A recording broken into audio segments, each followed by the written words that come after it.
I do want to give credit to Terry. I know Trevor already made a tweet kind of talking about his post interview with Haley. Yeah. But I want to say that was actually one of the more insightful things I would say I've heard on commentary, of where Terry was like giving backstory. And this is something that I think we could use more of when talking about players, is like getting more of a backstory of some of these people, because you really got to hear just kind of the crazy journey Haley's gone on the last several years.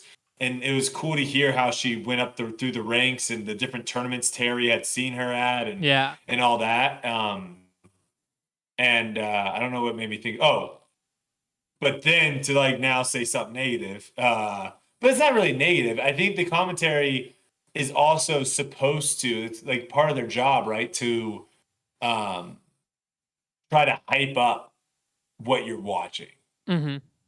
Right? If something is not necessarily as entertaining, if there wasn't commentary, the commentary coming in hopefully makes it a little bit more entertaining. So, yeah. With that being said, a number that is, or something that is said numerous times on coverage that is just blatantly false, is like when they start talking about like distances and stuff, and how far people can throw on hyzer, and how they barely are even throwing, and it's going 550 feet and all this stuff. Like, yeah. Well, I think a lot of times that stuff is super exaggerated. And case in point, how many times have you heard people be like, "Oh, that shot's like 580 feet out there," and then you have the guy that throws the furthest out of anyone saying when he does a 360 and is throwing as absolutely hard as possible, 620 would be a good number. Like, yeah. Clearly.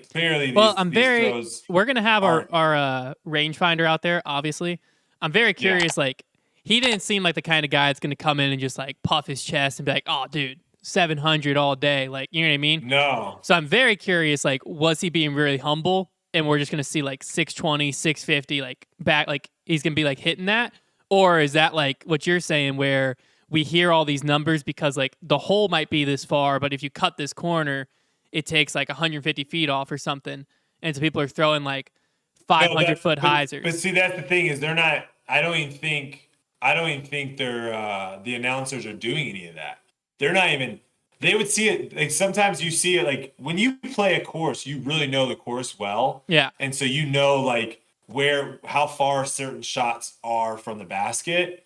And so, and you've seen this all the time where they'll say something and they'll cut to another shot and then they'll come back to it.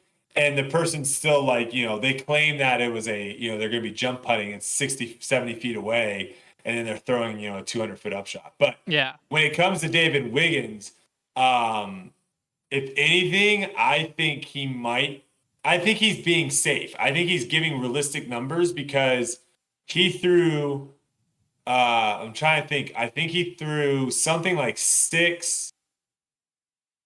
I want to say it was like 670 or 690 in that range. And that was a 360. And that was like a distance line. Yeah. And then I want to say he threw right around 600 feet. And that was like a low bullet.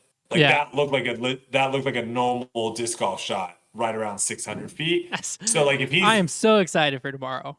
Yeah, so if he's out there, you need to do a video too to see how many Connor and Silas throws it takes to throw one David Wiggins throw. Oh, that'd be funny. We definitely we bounced around a few ideas.